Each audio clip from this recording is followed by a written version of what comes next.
తాకట్లో ఉన్న మీ బంగారాన్ని విడిపించి ఆ రోజు ఆన్లైన్ రేటుకి కొంటాం. Sharma gold company. నమస్కారం, వెల్కమ్ టు సుమన్ టీవీ. నేను గీతాంజలి. ఆగస్టు 8వ తారీఖున వరలక్ష్మి వ్రతం జరుపుకుంటున్నాం మనందరం. అయితే ఎన్నో సందేహాలు ఉంటాయండి.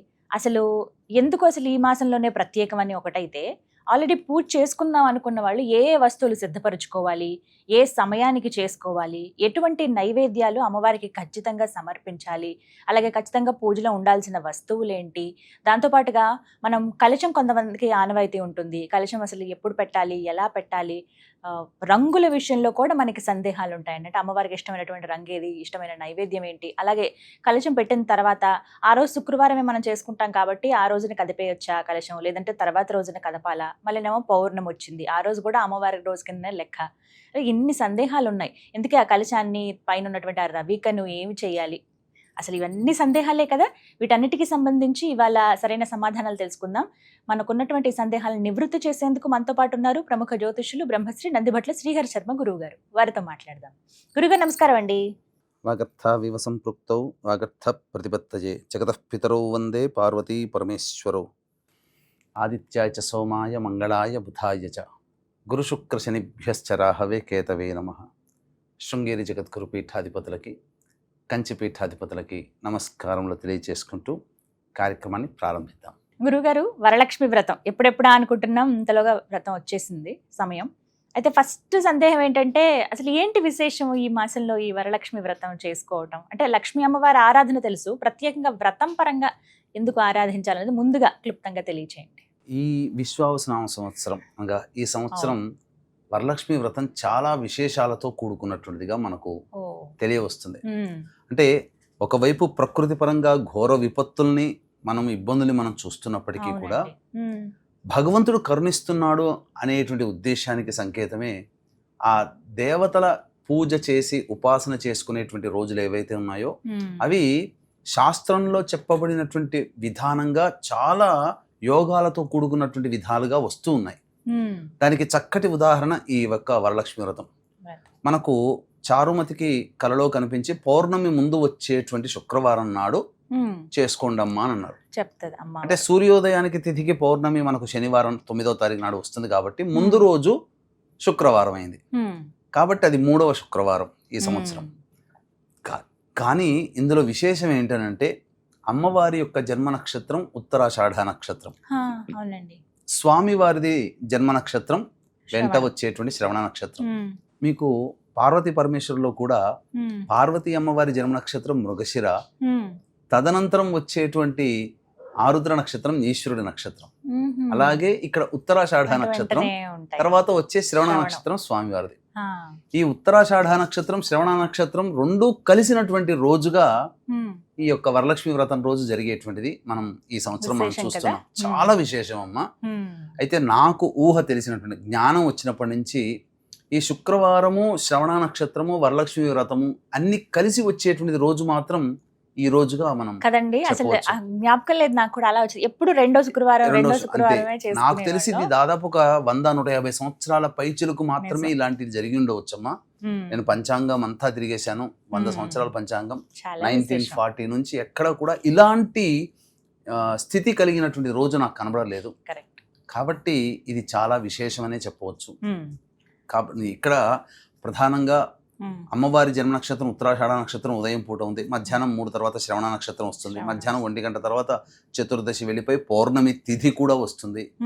కాబట్టి చక్కగా ఈ వరలక్ష్మి వ్రతం మాత్రం చాలా గొప్పదిగా మనం చెప్పుకోవచ్చు. ఇంకా చాలా సందేహాలు ఉన్నాయండి. ముందుగా ఏంటంటే సాయంత్రం చేసుకోమంటున్నారు ఈ మధ్య చాలా వరకు చూసాను. ఎందుకంటే పౌర్ణమి గడియలు కూడా కలిసి వస్తాయి కాబట్టి సాయంత్రం పూట వ్రతాన్ని ఆచరించండి అని చెప్తున్నారు. అయితే మరి వాయనం ఇంకెప్పుడు ఇచ్చుకుంటాము, సాయంత్రం పూజ అయితే అని కొంతమంది అడుగుతున్నారు మహిళలు. మరి దీనికి సమాధానం? తప్పకుండానమ్మా. అంటే దీంట్లో మనకు శాస్త్ర ప్రకారము వ్రతం చేసుకునేటువంటిది ఉదయం పూట చేసుకోదలిస్తే సమయాలు కొన్ని ఉన్నాయి. ఎందుకనంటే దీనికి ప్రధానంగా శుక్రవారం కాబట్టి శుక్రవారము శుక్రహోర ఉదయం 6 గంటల 1 నిమిషానికి ప్రారంభమవుతుంది. 6:23 కల్లా మిథున లగ్నం కంప్లీట్ అయిపోయి కర్కాటక లగ్నంలో పడుతుంది. కాబట్టి మిథున లగ్నానికి విశేషం ఏంటంటే లగ్నంలోనే గురు శుక్రులు ఉన్నారు. అమ్మవారికి, లక్ష్మీ అమ్మవారికి అధిష్టాన దేవత లక్ష్మీ అమ్మవారు అధిష్టాన దేవతగా ఉన్న గ్రహం ఏదై అంటే శుక్రుడు. శుక్రుడు శుక్రవారము, ఆ, శుక్రహోర, ఆ. మిథునం లగ్నము, లగ్నంలో గురు శుక్రులు చాలా శుభకరమైనటువంటి మంచి సమయం. సమయం. వీక్షించేటువంటి ప్రేక్షకులు ఉదయం పూట గనక చేసుకోదలిస్తే పగలైతే ఉదయం చక్కగా 6 4 లేచి కాలకృత్యాదులన్నీ తెచ్చుకొని ఇల్లంతా చక్కగా శుభ్రపరచుకొని 6కి దీపారాధన చేసి గణపతి పూజ చేసి అమ్మవారికి ఒక ధ్యాన శ్లోకం చేసుకొని చేసుకోవచ్చు. ఆవాహన చేసుకోవడం చేసుకోవచ్చు. అయితే చాలా మందికి వచ్చే సందేహం, ఈ నైవేద్యాలు ఎప్పుడు చేసుకోవాలి? మరి వీటన్నిటికీ ఇవన్నీ సమయం అని ఉండదు. అంటారు. 2ంటికో లెగాలి చక్కగా అమ్మవారి ఆవాహన అవన్నీ చేసుకున్న తర్వాత అమ్మవారికి నైవేద్యం అనేది ఏదైతే ఉంటుందో అక్కడికి ఆ పూజ అంతవరకు ఆపి స్వయంగా ఆ అమ్మవారికి సంబంధించిన నైవేద్యాలన్నీ చేసి అమ్మవారికి నైవేద్యం సమర్పించి వ్రత కథ చదువుకొని సమాప్తం చేసుకోవచ్చు కదా. అది ఇంకా సమయం వేరే సమయం కింద లెక్క రాదు. ఇంకా రాదు, మన ప్రారంభమే ముఖ్యం. పూజలోనే భాగమే కదా ఇదంతా కూడా. Correct. కాబట్టి నైవేద్యం వరకు అమ్మవారికి చేయాల్సిన ఉపచారాలన్నీ చేసుకుని నైవేద్యం వచ్చిన తర్వాత అప్పటికప్పుడు నైవేద్యం అన్నప్పుడు ఏదైనా పండో ఫలమో పెట్టేసేసి తర్వాత ఈ వంటింట్లో నైవేద్యాలు సమర్పించుకొని తయారు నెమ్మదిగా చేసుకొని అమ్మవారికి వండుకొని సమర్పించుకోవచ్చు. వాయనం సాయంకాలం లోపల ఇచ్చుకోవచ్చు. ఏది ఉపవాసం ఉండలేనటువంటి వాళ్ళు. అది ఏంటనంటే ఉత్తరాషాఢ నక్షత్రము చతుర్దశి తిథి ఉంటుంది కాబట్టి అది అమ్మవారి నక్షత్రం, అది కూడా యోగమైన కాలం. లేదండి మాకు ఇంకా ఈ సంవత్సరం చాలా బాగా పౌర్ణమి కలిసి వచ్చింది కాబట్టి చేసుకుంటామంటే ఇంకొక విశేషమైన యోగం ఏందనంటే లక్ష్మీ అమ్మవారి భర్త సాక్షాత్తు విష్ణు నారాయణుడి స్వామి. కాబట్టి స్వామికి సంబంధించిన నక్షత్రం శ్రవణ నక్షత్రం ఉంటుంది, పౌర్ణమి తిథి కూడా వస్తుంది ఆ సమయానికి. మరి ఎప్పుడు చేసుకోవాలనే సందేహం కూడా చాలా మందికి ఉంటుంది. సాయంత్రం 5 గంటల వరకు 5 గంటలకి ప్రారంభం చేసుకుంటే ఆ 5:19 వరకు ధనుర్లగ్నం ఉంటుంది. ఈ లగ్నాన్ని గురు శుక్రులు చూస్తుంటారు కాబట్టి సాయంత్రం 5 గంటలకి టక్కున గంట మోగినట్టు 5 గంటలకల్లా మీరు ప్రారంభం చేసేసుకోండి. సాయంత్రం పూజ అయ్యేసరికి 6-7 అవుతుంది. పొద్దున్న నుంచి ఎలాగో అమ్మవారికి సంబంధించిన నైవేద్యాలన్నీ తయారు చేసి పెట్టుకుంటారు. ఎంతసేపు అమ్మా 5 గంటలకు ప్రారంభం చేస్తే అమ్మవారి పూజ చేసుకుని 6-6:30 కల్లా అయిపోతుంది. అంతే చక్కగా. అంతేకాకుండా వీక్షించేటువంటి మన సుమన్ టీవీ ప్రేక్షకులకి ప్రత్యేకముగా ఈ సంవత్సరం అమ్మవారికి 16 లక్ష్ముల దేవతల యొక్క ఆవాహన కార్యక్రమము, అలాగే అమ్మవారికి ఎంతో ఇష్టమైనటువంటి శ్రీ సూక్త విధానముగా ఉన్నటువంటి అమ్మవారి అష్టోత్తర పూజ, శ్రీ సూక్తంలో అమ్మవారి నామాలతో కూడుకున్నటువంటి అష్టోత్తర పూజ ప్రత్యేకించి మనం వీడియో చేసాం. వీక్షించేటువంటి ప్రేక్షకులు తప్పకుండా ఆ వీడియోని వీక్షించండి. పూజ చేసుకునేటప్పుడు మీరు ఉదయం చేసుకున్నా సాయంకాలం చేసుకున్నా ఆ పూజ చేసుకునేటప్పుడు సాధారణంగా మీ పుస్తకంలో, మీ దగ్గర ఇంట్లో ఉన్నటువంటి పుస్తకంలో ఉండే లక్ష్మి అమ్మవారి ఆవాహన ఒక చిన్న శ్లోకం, కానీ మనం విశేషంగా చాలా రహస్యకృతమైనటువంటి లక్ష్మీ అమ్మవారి ఆవాహన కార్యక్రమం. అది 16 లక్ష్ములని ఆవాహన చేయడం అంటే మామూలు విషయం కాదమ్మా, చాలా విశేషమైనటువంటిది. ఆ వీడియోని దగ్గర పెట్టుకొని 1-2 సార్లు చూసి ఆ పూజా సమయానికి మీరు చేసుకోండి. తప్పకుండా మీకు అమ్మవారి అనుగ్రహం సంపూర్ణంగా కలుగుతుంది. ఏది ఏమైనా ఈ సంవత్సరం మాత్రం చాలా గొప్పదైనటువంటి విషయంగా చెప్పవచ్చు. ఉదయం అయితే ఉదయం కుదిరిన వాళ్ళు, సాయంకాలం అయితే సాయంకాలం. ఇందాక మాటల్లోనే చెప్పారు నైవేద్యాల గురించి. ఇది ఒక పెద్ద సందేహం అండి. అసలు ఎటువంటి నైవేద్యాలు, ఎన్ని రకాల నైవేద్యాలు అమ్మవారికి సమర్పించాలి? లెక్క ఉంటుందా, లేకపోతే మా శక్తి కొలదైనా? ఖచ్చితంగా అన్ని చేయకపోయినా ఈ ఒక్కటైనా చేయండి, అలా ఏమైనా ఉన్నాయా? అసలు అమ్మవారికి సంబంధించినటువంటిది నైవేద్యాలలో చెప్పబడినటువంటిది పులిహోర, దధ్యోజనము, తర్వాత బెల్లం పాయసము, పులగము మరియు ఆవు పాలతో చేసినటువంటి పాయసం. ఈ 5 కూడా అమ్మవారికి చేసుకోగలిగే శక్తి ఉంటే చేసుకోవచ్చమ్మా. ఎందుకంటే పులిహోర ఎలాగో చిత్రాన్నము, దధ్యోజనం అంటే మనం ఇంట్లో పెట్టుకునేటువంటి మామూలుగా పోపు వేసుకుని చేసుకోవాలమ్మా. అలాగే బెల్లం పాయసం అమ్మవారికి చాలా ఇష్టం. అలాగే నువ్వుల పిండితో చేసినటువంటి పులగం, తెల్ల నువ్వులతో చేసిన పులగం, తర్వాత ఆవు పాలతో చేసినటువంటి పాయసం, అది చాలా విశేషం. ఈ 5 చేసుకోగలిగే శక్తి ఉంటే చేసుకోవచ్చు. ఒకవేళ కనుక ఈ 5 చేసుకోలేని శక్తి కనుక లేకపోతే అప్పుడు కనీసం బెల్లం పాయసమైనా అమ్మవారికి ఇష్టం, చాలా ప్రీతికరం. ఒక్కటైనా చేసుకోవచ్చు. అమ్మవారికి దానిమ్మ పండ్లు అంటే మహాప్రీతికరం. ఇష్టమైన పండ్లలో దానిమ్మ పండు చాలా ప్రీతికరం కాబట్టి దానిమ్మ పండ్లని ఒలిచి చక్కగా అమ్మవారికి నైవేద్యంగా పెట్టవచ్చు. ఇది ఇంకా కాస్త సులువే కదండి. సులువైనటువంటి. ఒకవేళ అంత శ్రమ పడలేమండి, శ్రమ పడలేకపోతే ఆరోగ్యరీత్యా బాలేము అని అనుకున్నప్పుడు చక్కగా పండ్లు తెచ్చి ఈ నైవేద్యాలు పెట్టుకోవచ్చు. అయితే కొంతమంది పూర్ణాలు ఖచ్చితంగా చేస్తారండి. అంటే ఇప్పుడు మేము వ్రతం చేస్తున్నాం కదా అని పూర్ణాలు ఒకటిను అప్పాలు బెల్లం అప్పాలు అవి కూడా ఒకటి చేస్తూ చేస్తారు. ఉంటారు కదండి. అంటే వాయినాల్లో ఇవ్వడానికి భాగంగా అవి ఇవ్వవచ్చు అంతే. అమ్మ. కానీ అమ్మవారికి అమ్మవారి పెట్టేవి మాత్రం నైవేద్యానికి మాత్రం ఇవి చాలా విశేషం. ఈ 5 రకాల నైవేద్యాలు వాయినాలు ఇచ్చేటప్పుడు మాత్రం ఈ విధంగా మీరు చెప్పినట్టుగా పూర్ణాలు, అప్పాలు, అలాగే భక్ష్యములు ఇలా వాళ్ళ శక్తి వీళ్ళ కొద్ది శక్తి వాళ్ళు కొలది. చేసుకోవచ్చు అంటారు. ముఖ్యంగా అలాగే రంగు గురించి ప్రధానంగా అడుగుతారండి. అసలు ఏ రంగు వస్త్రం అమ్మవారికి సమర్పించాలి? కొంతమంది అమ్మవారిని అలంకరించుకుంటూ ఉంటారు. ఏ రంగు వస్త్రం అమ్మవారికి సమర్పించాలి, ఏ రంగుతో అలంకరించాలి? అలాగే ఇంకొంతమంది అడుగుతారు, కలశం పెట్టుకుంటున్నామండి, దానిపైన ఏ కలర్, ఏ రంగు రవికి అయితే మంచిది? అసలు అమ్మవారికి గుర్తుగా ఏ రంగుని చెప్తారు, ఏ రంగు సూచిస్తుంది లక్ష్మీ అమ్మవారికి అని? ఇక్కడ కలశానికి సంబంధించినటువంటి జాకెట్ పీస్ అమ్మవారికి పెట్టేటప్పుడు వాళ్ళు కనుక ధరించగలగాలి అని అనుకుంటా, లేదా ఎవరికైనా కానీ వాయన రూపంలో పెద్ద ముత్తైదుకి ఇవ్వాలనుకున్నా ఒక మంచి వస్త్రముని తీసుకోవాలమ్మా. అది అంటే శుభకరమైనటువంటి రంగులు ఏవి అని అంటే మనకు చెప్పబడినటువంటిది ఆకుపచ్చ రంగు మరియు పసుపు రంగు, ఎరుపు రంగు. ఇవి చాలా శుభకరమైనటువంటివి. కాబట్టి ఈ 3 రంగుల్లో ఏదైనా కానీ జాకెట్ పీస్ మనం ఏర్పాటు చేసుకోవచ్చు చక్కగా. అలాగే పూజ చేసుకునేటప్పుడు కూడా అంటే చాలా మంది అంటే ఈ మధ్య కొంతమంది ఆక్షేపణ చేశారు, పూజ చేసుకునేటప్పుడు ఈ రకమైనటువంటి వస్త్రము ధరించాలని ఎక్కడైనా చెప్పబడి ఉందా, ఈ రకంగా గాజులు పెట్టుకోవాలని ఎక్కడైనా ఉందా అని చెప్పి కొంతమంది ఆక్షేపణ చేస్తారు. అయితే ఉపాసనా క్రమంలో గనక వెళ్ళినట్లయితే కొన్ని దేవతా పూజల్లో నియమాలు ఉన్నాయమ్మా. ఆసనము కూడా అమ్మవారికి ఇష్టమైన రంగు ఏది ఉంటుందో ఆ ఆసనం వేసుకోవాలి. వస్త్రము కూడా ధరించేటప్పుడు అమ్మవారికి ఏది ఇష్టమైన వస్త్రము ధరించి అమ్మవారి పురస్చరణ చేసుకోమని శాస్త్రం ఉంది. అంతెందుకమ్మా, మనకు కనబడేటువంటి అయ్యప్ప స్వామి సంబంధించినటువంటి మాల వేసుకున్న వాళ్ళు ఖచ్చితంగా నలుపు రంగు వేసుకుంటారు. అది నియమం. అది అమ్మవారిదైతే ఎరుపు రంగు, అయ్యవారిదైతే గంధం కలరు, ఈశ్వరుడికి సంబంధించి, విష్ణు సంబంధించింది అయితే ఖచ్చితంగా పసుపు రంగు. ఇవన్నీ ఉన్నప్పుడు ఈ అమ్మవారికి ఇష్టమైనటువంటిది చక్కగా సుమంగళిగా ఉండాలి అని చెప్పి చేసుకునేటువంటి పూజ కదమ్మా ఇదంతా కూడా.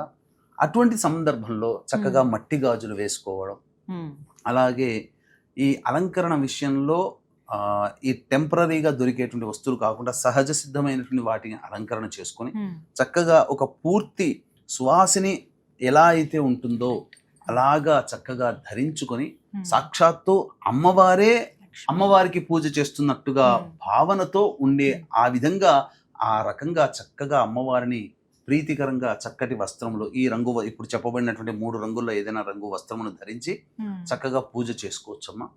పూజ చేసుకునేటువంటి వాళ్ళు తూర్పు వైపున ఉండి చేసుకుంటే చాలా విశేషం. గురుగారు, చాలా మందికి కలశం పెట్టుకునే ఆనవాయితీ ఉంటుంది, కొంతమందికి ఉండదు. అయితే ఉండని వాళ్ళు ఈ సంవత్సరం నుంచి కలశం పెట్టుకోవచ్చా? కలశం పెట్టాలంటే ఏమైనా నియమాలు ఉంటాయా? అంటే కలశం పెట్టుకోగలిగేటువంటి ఆనవాయితీ ఉండి వ్రత నియమంగా ప్రతి సంవత్సరం చేసుకోగలిగితే ఖచ్చితంగా కలశం పెట్టుకోమని శాస్త్రం చెప్పబడింది. ఆ కలశము బంగారుదైనా, వెండిదైనా, తర్వాత రాగిదైనా, ఇత్తడిదైనా, మట్టి పాత్రనైనా పెట్టుకోమన్నది.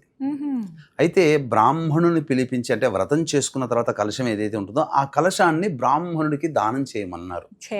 కాబట్టి చక్కగా ఎవరి శక్తి కొలదైనప్పటికీ కూడా రాగిదైనా కానీ, ఇత్తడిదైనా కానీ, మట్టి పాత్రనైనా కానీ పెట్టుకొని కలశాన్ని విధానంగా కలశ ప్రోక్తముగా పూజ చేసుకోవచ్చు, తప్పులేదు. అయితే కొంతమంది ఈ మధ్య కలశాన్ని పెట్టుకుని ఆనవైతే కలశాన్ని పెట్టుకుంటే ఇంకేదన్నా ఆచరించాలా ప్రతి సంవత్సరం, ఇట్లానే అనేక సందేహాలు ఉంటాయి. వ్రతం చేసుకునేటప్పుడు చక్కగా విధి విధానంగా చేసుకుంటేనే అమ్మవారికి అనుగ్రహం కలుగుతుంది. కాబట్టి కలశం పెట్టుకుని చేసుకోవడమే చాలా ప్రత్యేకం. ఒక కలశం పెట్టుకుంటే ఏమవుతుందో, ఒక ఫోటో ఎలాగో పెట్టుకుంటాం, అది అంతే. గురుగారు, కలశం గురించి ఎలాగో మాట్లాడుతూ ఉన్నారు. చాలా మందికి ఉండేటువంటి సందేహం ఇదే, కలశారాధన చేసేటప్పుడు ముందుగా అంటే అమ్మవారిని ఆవాహన చేసేది కలశం పైనే చేయాలా? ఎందుకంటే కొంతమంది చిన్న చిన్న విగ్రహాలు అవి పెట్టుకుంటూ ఉంటారు, అభిషేకం అవి చేస్తారు, అక్కడ అమ్మవారిని ఆవాహన చేయొచ్చా? లేకుంటే ఫోటో ఒకటి పెడుతూ ఉంటారు, ఎక్కడ అమ్మవారిని ఆవాహన చేయాలి?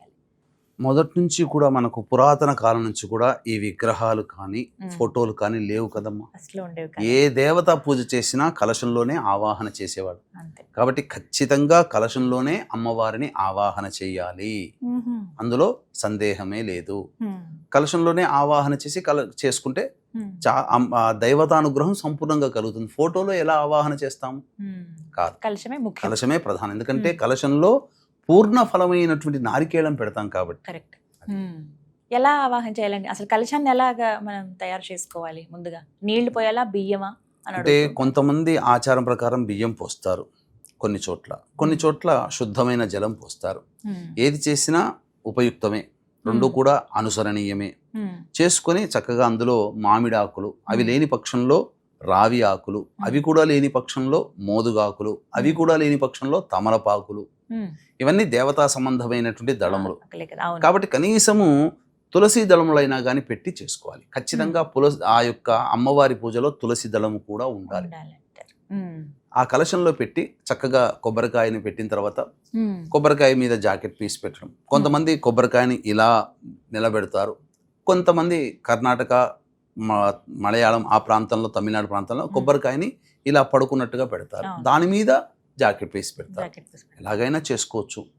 కలశాన్ని ఆవాహన చేసేటప్పుడు ముఖ్యంగా అమ్మవారి యొక్క ఆవాహన ప్రధానం. ఇక్కడ కొన్ని నియమాలు ఇక్కడ వీక్షించేటువంటి మహిళా ప్రేక్షకులు గమనించాల్సింది ఏంటంటే, పుస్తకాన్ని పట్టుకుంటున్నారమ్మా, అందులో ఒక లోపం ఉంటుంది. ఏంటండి? ఆవాహన కార్యక్రమం అయితే చక్కగా అందులో ఉంటుంది, కానీ ప్రాణప్రతిష్ఠ ఉండట్లేదమ్మా.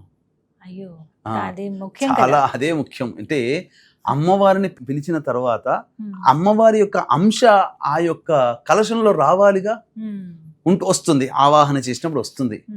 కానీ ఆ వచ్చిన మరుక్షణమే ప్రాణప్రతిష్ఠ మంత్రంతో ప్రాణప్రతిష్ఠ చేయాలి. అందుకని వీక్షించేటువంటి ప్రేక్షకులు, మీకు పుస్తకంలో దొరకదండి, ప్రాణప్రతిష్ఠ అనేటువంటిది లేదు. కాబట్టి ఇప్పుడు చెప్పబోయేటువంటి మంత్రముని మీరు పూజ చేసుకునే సందర్భంలో ఆ ప్రాణప్రతిష్ఠాన దగ్గర మీరు ఆ మంత్రాన్ని మీరు విని ఆ విధంగా చేసుకుని, అంటే రెండు లేదా 3 తమలపాకులు తీసుకొని కలశం మీద ఇలా గొడుగు పట్టుకున్నట్టుగా పట్టుకొని ఆ కలశం మీద ఆనిచి, అంటే ఆ అమ్మవారి ఆవాహన, మళ్ళీ చెప్తున్నాను వీక్షించేటువంటి మన మహిళా ప్రేక్షకులకి, 16 లక్ష్మీదేవతల యొక్క ఆవాహన కార్యక్రమం శ్రీ సూక్త విధానముగా అమ్మవారిని ఆవాహన చేస్తున్నాం. ఆ వీడియో వస్తుంది, చక్కగా చూడండి ఆ వీడియోని. అప్పుడు ఆ ఆవాహన అయిన తర్వాత అప్పుడు ప్రాణప్రతిష్ఠ అనగానే అలా 2 తమలపాకులు ఇలా పట్టుకొని ఆ కలశం మీద కొబ్బరికాయ మీద ఆనిచ్చి మనస్సులో ఈ మంత్రం వచ్చేటప్పుడు ఇప్పుడు చెప్పబోయే మంత్రాన్ని మీరు అప్పుడు ఆన్ చేసుకొని పెట్టుకోండి. ఓం అసునీతే పునరస్మాసు చక్షుః పునః ప్రాణమిహనో దేహి భోగం జోక్పస్యేమ సూర్యముచ్చరన్ తమనుమతే మృళయా ఆనః స్వస్తి అమృతం వైః ప్రాణ అమృతమాపః ప్రాణ నేవయధాస్థానముపహ్వయతే శ్రీ వరలక్ష్మీదేవతాయై నమః ప్రాణప్రతిష్ఠ సుముహూర్తో అస్తు. ఇలా ఈ మంత్రముతో అమ్మవారి ప్రాణప్రతిష్ఠ చేసుకోవాలి. తదనంతరం అమ్మవారికి షోడశోపచార విధానంగా ఆ పుస్తకంలో ఉన్నట్టుగా చక్కగా చేసుకోవచ్చు. ఇదే సందేహం చాలా మందికి, అంటే కొన్ని మిస్ అయిపోతూ ఉంటాము, తర్వాత అనిపిస్తుంది అయ్యో పూర్తిగా చేసుకుందాం అంటే చేసుకోలేకపోయామే. ఇది ఒక్కటి మాత్రం, ఇది వీళ్ళు సేవ్ చేసుకుని పెట్టుకుంటే చక్కగా ఆ సమయంలో చేసుకోవచ్చు, ఆ టైంలో ప్లే చేసుకుంటే చాలంటారు. అలాగే కలశం తర్వాత ఏం చేయాలి అనేది ఒక పెద్ద ప్రశ్న అండి. అసలు కదిపే విషయం మాట్లాడదాం గురువు గారు. అంటే ఏ రోజున కదిలించాలి? ఎందుకంటే శుక్రవారం ఆ రోజు కదిలించలేము అమ్మవారి కాబట్టి, తర్వాత పౌర్ణమి కదండి, ఆ రోజు కూడా వద్దా అని కొంతమంది అడిగారు ఈ ప్రశ్న. మరి ఏ రోజున కలశాన్ని కదపాలి వ్రతం అయ్యాక? ఈ సంవత్సరం పౌర్ణమితో కూడుకున్నటువంటి వరలక్ష్మి వ్రతం వచ్చింది కాబట్టి ఈ సందేహం వచ్చింది, కానీ ఇంతకు ముందు జరిగిన వరలక్ష్మి వ్రతాలన్నీ పౌర్ణమితో రాలేదు కదా, కాబట్టి చక్కగా ఈ సంవత్సరం గొప్ప విశేషం ఏంటంటే అమ్మవారిని రెండు కాలాలలో 2 రోజులలో పౌర్ణమితో కూడుకున్నటువంటి విధానంగా చేసుకునే అవకాశం కలుగుతుంది. ఉదయం పూట చేసుకున్నటువంటి వాళ్ళు ఎలాగో శుక్రవారం కాబట్టి అమ్మవారిని కదపకూడదు, తెల్లారి శనివారం చక్కగా ఈ సంబంధించినటువంటి దుర్ముహూర్తం 7:52 వరకు ఉంటుంది. దుర్ముహూర్తం అయిపోయిన తర్వాత మళ్ళీ కాలకృత్యాదులన్నీ తీర్చుకొని చక్కగా మళ్ళీ నిన్నటి రోజు అనగా వరలక్ష్మి వ్రతం రోజున షోడశ ఉపచారాలతో చేసుకున్నాం. పంచోపచార విధానంగా పూజ, ఆవాహనం, స్నానము, నైవేద్యము, దీపము, ఈ విధంగా పంచోపచార విధానంగా చేసుకొని అప్పుడు శనివారం నాడు కదపవచ్చునమ్మా. ఉదయం కూడా పూజ చేసుకుని 7:52 తర్వాత పూజ చేసుకొని నైవేద్యం పెట్టాలి, ఏదైనా ఒక నైవేద్యం. పండు కానీ ఫలము ఆహా. కానీ ఏదైనా కానీ, లేదా ఇంట్లో చేసినటువంటి పౌర్ణమి రోజు ఎలాగో పాయసం చేస్తాం కదా, పాయసం చేసి కదపండి, తప్పేముంది, ఆ రోజు చేసుకోవచ్చు. పౌర్ణమి అనేటువంటి సందేహం పెట్టుకోకండి. పౌర్ణమి వచ్చింది ఇంకా విశేషం, పౌర్ణమి రోజున కూడా లక్ష్మీ అమ్మవారిని పూజ చేసుకుంటున్నామని ఆ విధంగా చేసుకోవచ్చు. కలశం ఎలాగో శనివారం కదిపేయచ్చు అని చెప్పారు. ఆ రోజు కూడా పౌర్ణమి టైంలో ఉదయం పూట మళ్ళీ పూజ చేసుకుని కలశం పైన పెట్టినటువంటి కొబ్బరికాయ కానీ, పైన ఉన్నటువంటి ఆ రవిక కానీ, అలాగే ఆ చెంబులో నీళ్లు కానీ ఏం చేయాలండి? వీటన్నిటి గురించి విడివిడిగా తెలియచేయండి. ఇక కలశంలో పెట్టబడినటువంటి కొబ్బరికాయ, రవిక బట్ట, అలాగే చాలామంది కలశంలో నీళ్లు పోసుకొని పూజ చేస్తారు, కొంతమంది బియ్యం పోసుకుంటారు. కాబట్టి ఈ కొబ్బరికాయని సాధారణంగా ఇంట్లో పూజలో అయిపోయిన తర్వాత కొట్టుకొని బెల్లం పాయసం, అలాగో ఆ బియ్యం ఉంటుంది కాబట్టి ఆ బియ్యంతో బెల్లం పాయసము, ఆ కొబ్బరికాయ తురుముతో అభిషేకం చేసుకొని ఆ బెల్లం పాయసం చేసి అమ్మవారికి నివేదన చేసుకోవచ్చు, ఇంట్లో అందరూ భుజించవచ్చు. రవిక బట్ట ఎవరికైనా మంచి ముత్తైదుకి ఇవ్వాలని అనుకుంటే ఆ ముత్తైదుకి ఇవ్వవచ్చు, లేదు తాను ధరించవచ్చు. ఇక సాధారణంగా నీరు పెట్టుకునే ఆచారం ఉన్నట్టు ఆ నీటితో అయిన తర్వాత చక్కగా ఇల్లంతా చిలకరించుకోవచ్చు. లేదు ఆ కలశం పెట్టినటువంటి కొబ్బరికాయని ధనాగారంలో కానీ, అంటే ఈ బీరువాలో కానీ, పూజా మందిరంలో కానీ పెట్టుకోవచ్చు, లేదా ఇంటి గుమ్మానికి అయినా కానీ కట్టవచ్చు, ఎర్రటి గుడ్డలో కట్టవచ్చు. ఈ విధంగా పౌర్ణమి ఘడియల్లో ఉండగా చేసుకోవచ్చు. ఎవరికి శక్తి అనుసారం, ఎవరికి మనస్ఫూర్తిగా అనిపించింది ఆ విధంగా చేసుకోవచ్చు. గురుగారు, అమ్మవారికి ఎంతో చక్కగా పూజ అయితే చేసుకుంటాం పుష్పాలతో. అసలు ఎన్ని పుష్పాలు ఉంటాయో అన్ని రకాల పుష్పాలతోటి అమ్మవారికి పూజ చేస్తాం. కానీ అమ్మవారికి ఇష్టమైనటువంటి పుష్పం ఏది? ఏ పూలతో అర్చిస్తే అమ్మ సంతోషిస్తుంది? సాధారణంగా అమ్మవారు కమల నివాసిని కాబట్టి తామర పుష్పాలతో అమ్మవారిని పూజ చేసుకోవచ్చు. ఈ రోజు చాలా ప్రియం ఆ తామర పుష్పాలంటే చాలా ఖర్చుతో కూడుకున్నది. కలువ పూలు ఇవి రెండు. ఇంకా అమ్మవారికి చాలా ప్రీతికరమైనటువంటిది మందార పుష్పములు. మందార పుష్పములతో అంటే అమ్మవారు చాలా ఇష్టం.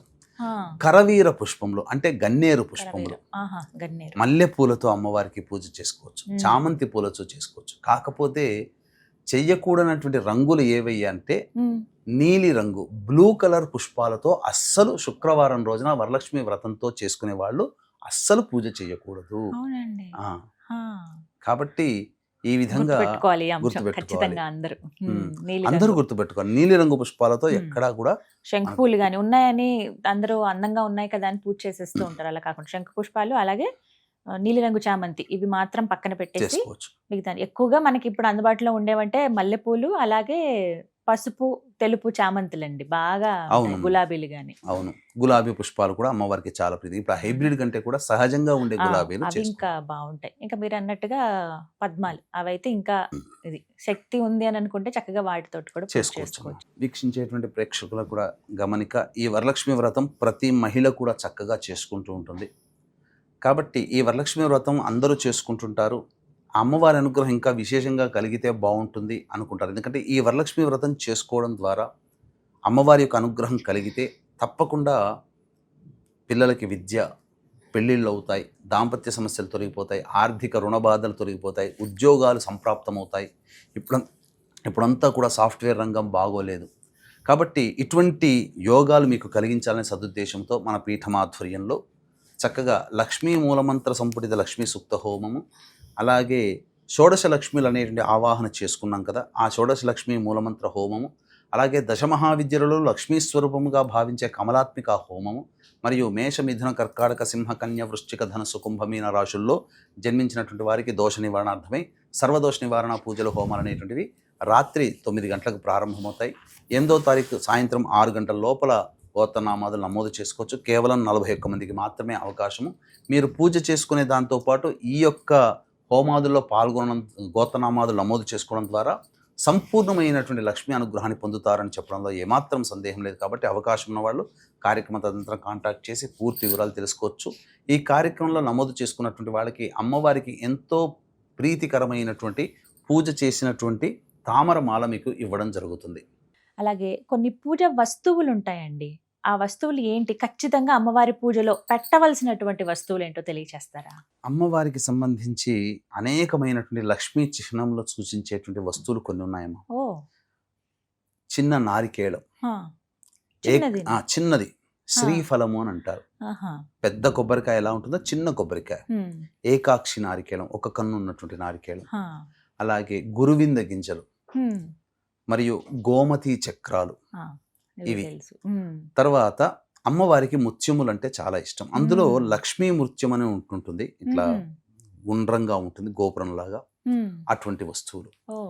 ఇవన్నీ కూడా అమ్మవారికి చాలా ఇష్టమైనటువంటి వస్తువులుగా చెప్పబడేది. అలాగే లక్ష్మీ శంఖం అని కూడా ఉంటుంది.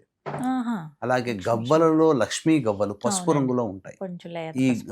ఈ సంబంధించినటువంటి గవ్వల్ని కూడా తెచ్చుకొని పూజా మందిరంలో పెట్టుకొని చక్కగా ఆ వరలక్ష్మి వ్రతం రోజున పూజ చేసి వాటన్నిటినీ పూజా మందిరంలో ఒక గుడ్డలో పెట్టి ప్రతిరోజు ధూపదీప నైవేద్యాలు ఇవ్వవచ్చు. అల్మారాలో, బీరువాలో, క్యాష్ బోర్డులో పెట్టుకోవచ్చు. ఈ విధంగా ప్రతిరోజు చేసుకుంటే కనుక ఆ యొక్క ఇంట్లో ధనధాన్యము స్థిరంగా ఉండిపోతుంది, ప్రవర్ధమానం అయిపోతుంది అని చెప్పవచ్చు.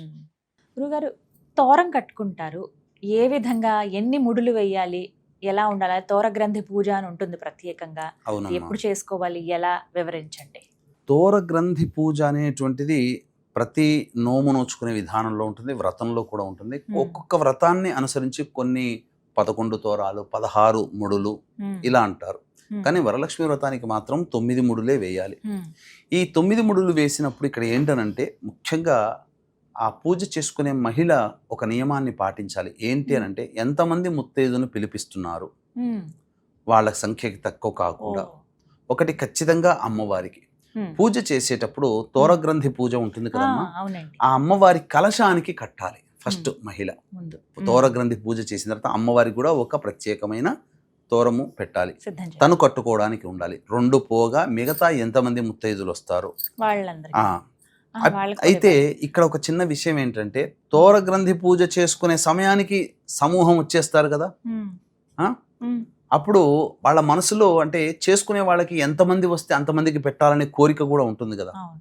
అప్పుడు ఏం చేయాలనంటే ఆ వచ్చిన సమూహంలో ఎంత ఉన్నారో అనుకున్న దానికంటే ఎక్కువ వచ్చారన్నప్పుడు ఎక్కువ తోరములు తోరగ్రంథి పూజ సమయానికంటే ముందే ఎంతమంది ఉంటారో అంతమంది తోరములు తయారు చేసుకొని పెట్టుకోవాలి.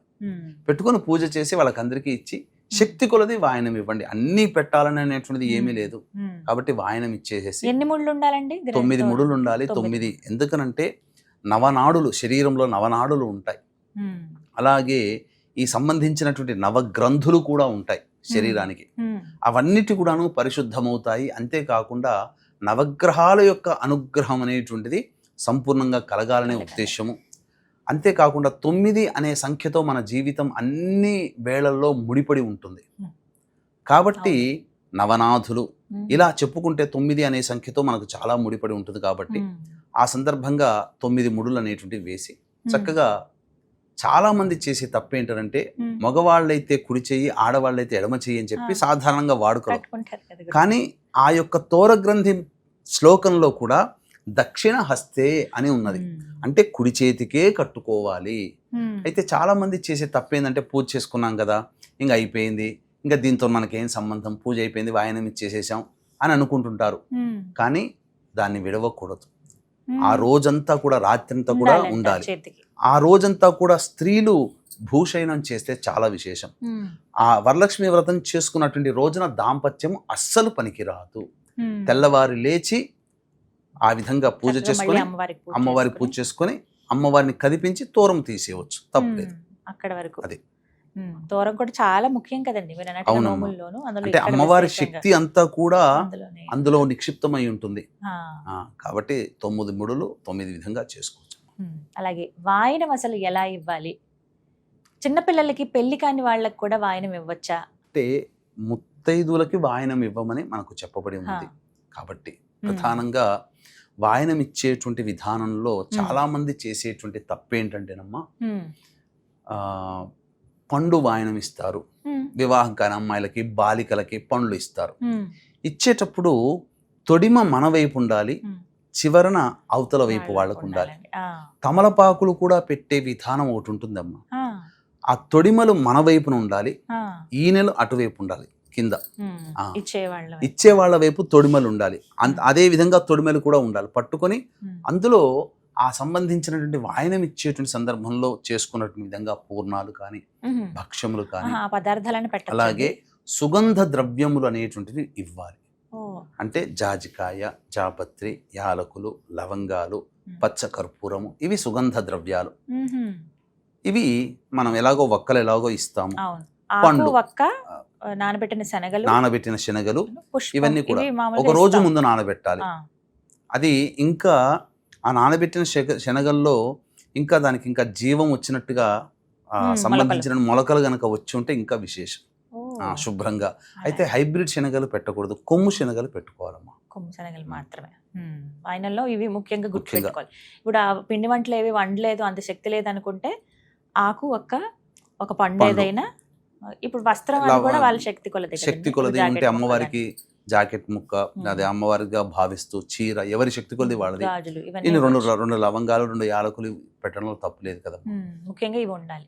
అయితే మరి వితంతువులకి వాయనం ఇవ్వాలా? ఒకవేళ ఇవ్వాల్సి వస్తే వాళ్ళకి ఎటువంటి వాయనం ఇవ్వాలండి? వితంతువులకి ఫలం ఇస్తే సరిపోతుంది అంతే. అంతే, మ్మ్. తప్ప అదేమి ఇబ్బంది పడాల్సింది లేదు. వచ్చిన వాళ్ళకి అమ్మవారి స్వరూపమే దశావతారాలే కాబట్టి ఎవరిని కూడా ఇక్కడ వచ్చేటువంటిది ఏంటంటేనమ్మా, చాలా మంది పూజ చేసుకునే సందర్భంలో వితంతువులు ఉన్నారు అని అంటే వాళ్ళని తక్కువ చూపు చూస్తారు. పట్టించుకోరు. అమ్మవారి అలాగే. అవతారమే కదా ధూమవతి అమ్మవారి, ఎవరమ్మా? వితంతువేగా. మరి అమ్మవారిని ఎందుకు కొలుస్తున్నాం? కాబట్టి అస్సలు ఆ విధంగా వచ్చినటువంటి వాళ్ళు అమ్మవారి పరీక్ష పెట్టడానికి ఆ రూపంలో వచ్చి ఉండవచ్చు. విసుక్కొని అనుకున్నాం అనుకోండి, చాలా చాలా దోషముగా ఉంటుందమ్మా. కాబట్టి ఆ వితంతుల్ని ఎప్పుడు కూడా ఆ విధంగా చూడకూడదు. సాధారణంగా ప్రేమగా గౌరవంగా చూసుకొని వాళ్ళు కలత చెందే విధంగా మన ప్రవర్తన ఉండకూడదు. ఉండొద్దంట. ఇక అందరూ అడిగేటువంటి ప్రశ్న, పూర్వ సువాసినిలు మరి వ్రతం చేసుకోవచ్చా అండి అని అడుగుతూ ఉంటారు. ఇక్కడికి చాలా మంది ఇది సాంఘిక ఆచారంలో భాగంగా పూర్వ సువాసిని దూరం పెట్టినట్టుగా మనకు కనిపిస్తుంది. కానీ వాస్తవానికి అంతా అమ్మ స్వరూపమే కదమ్మా. అంతే కదండి. ప్రతి స్త్రీలో మనం అమ్మనే చూస్తుంటాము. అందులో ఆ అమ్మ చూసే విధానంలో ఈమె యువతి, బాలిక, సుమంగళి, పూర్వ సువాసిని అని భేదం ఎందుకమ్మా? అయితే మనము అమ్మవారి యొక్క దశావతారాలు, దశమహావిద్యలు అని అంటారు. చూస్తే పూర్వ సువాసిని చూపించేటువంటి 9వ అవతారం ధూమవతి కూడా ఉంది కదమ్మా. ఆమె కూడా విధవ స్త్రీనే అవతారం. మరి ఆమె ఆ సాక్షాత్తు పార్వతీ అమ్మవారి యొక్క అవతారంలో ఒక భాగము అన్ని చూపించింది. ఆమెను కూడా కొలుస్తున్నాము కదా. కాబట్టి ఇక్కడ అటువంటి భేదం అనేటువంటిది కాకుండా, అయితే ఇది సాధారణంగా మనకు లక్ష్మీ అమ్మవారు చారుమతికి కల్లో కనిపించి ఈ సంబంధించినటువంటి భర్త పుత్ర పౌత్రాభివృద్ధ్యర్థం అని చెప్పి అనుకున్నారు. కాబట్టి ఆ విధంగా వస్తున్నటువంటిది ఆచారం. కాబట్టి అష్టోత్తర విధానంగా పూజ చేసుకొని చక్కగా చేసుకోవచ్చు. ఇప్పుడు సత్యనారాయణ స్వామి వ్రతం ఉంది, ఇంకా కొన్ని వ్రతాలు ఉన్నాయి, అందరూ కూడా చేసుకునేట్టు తగినటువంటిది తప్ప ఇక్కడ విషయంలో స్త్రీలు అభిషేకం చేయకూడదని అన్నారు. మరి రావణాసుడి తల్లి కైకసి అభిషేకం చేసిందిగా, అక్కమాంబ ఆమె కూడా పూజ చేసుకొని తరించింది కదా శివుని ప్రార్థించి. కాబట్టి ఇందులో సందేహం లేదమ్మా, చేసుకోవచ్చును. కాకపోతే వాయనం ఇచ్చేటువంటి సందర్భంలో ఈ యొక్క సంబంధించినటువంటి వాటికి చాలా మంది ఆక్షేపణ చేస్తారు. వాళ్ళు ఎలా ఇస్తారు, వాళ్ళ చేతి నుంచి మేము ఎలా తీసుకున్న సుమంగళి కాదు కదా. అట్లాంటప్పుడు చేసుకున్న తర్వాత ఇప్పుడు చిన్నతనంలో భర్త పోతారు, అందరూ చేసుకోవాలని ఉంటుంది. మరి అష్టోత్తర విధానంగా పూజ చేసుకుని వాయనం ఇవ్వదలిస్తే అమ్మవారి దగ్గర పెట్టి అమ్మవారి ఇస్తున్నట్టుగా తీసుకోమని, అంతకన్నా ఇంకా భాగ్యం ఏం కావాలమ్మా. ఆమె చేతుల నుంచి కాకుండా అమ్మవారి మంటపం ఏదైతే పూజ చేసుకుంటామో ఆమె దగ్గర పెట్టేసి వచ్చిన వాళ్ళు తీసుకోవచ్చు, తప్పేమీ లేదు. చక్కగా చేసుకోవచ్చు. అంటే వరలక్ష్మి వ్రతం సంపూర్ణముగా అనేది కాకుండా అష్టోత్తర విధానముగా పూజ చేసుకొని చేసుకోవచ్చు అమ్మా, తప్పలేదు. అంతేకాకుండా మరి ఒక విశేషం, ఇక్కడ ఈ జన్మలో ఈ విధమైనటువంటి ఇబ్బంది కలిగింది కాబట్టి ఈ జన్మలలో దీర్ఘ సుమంగళిగా ఉన్నాము అని చెప్పి చాలామంది అనుకుంటుంటారు. వాళ్ళందరూ కూడా గత జన్మలలో గణేశ వ్రతాన్ని ఆచరించినటువంటి కారణం చేత వాళ్ళకి ఈ జన్మలో సంబంధించినటువంటి వైధవ్య యోగం కలగలేదు. వైధవ్య యోగం కలిగింది అని అంటే గత జన్మల్లో గణేశ వ్రతం చేయలేదు కాబట్టి పూర్వ సువాసులు ఎప్పుడైనా కానీ మళ్ళీ భవిష్యత్తు జన్మలలో కూడా ఇటువంటిది రాకుండా ఉండాలి అనుకున్నప్పుడు ఖచ్చితంగా సంకష్టహర చతుర్థి వ్రతాన్ని 5 నెలలు పాటించండి, మీకు ఇంకా తిరుగుండదు. మొత్తంగా మాకున్నటువంటి సందేహాలన్నీ కూడా నివృత్తి చేశారండి. ఇవి అందరికీ ఉండేటువంటివే, ఒకటికి మించి ఒకటి. ఇంకా ఏమైనా ఉన్నా వాళ్ళు కామెంట్ రూపంలో తెలియజేస్తారు, మళ్ళీ మేము ముందుంచుతాను. దాదాపుగా వరలక్ష్మి వ్రతానికి సంబంధించినటువంటి అన్ని సందేహాలకి ఒకే వీడియోలో సమాధానం అందించారు గురువుగారు. సంతోషం అండి, ధన్యవాదాలు. సర్వం శ్రీ ఉమామహేశ్వర పరబ్రహ్మార్పణమస్తు.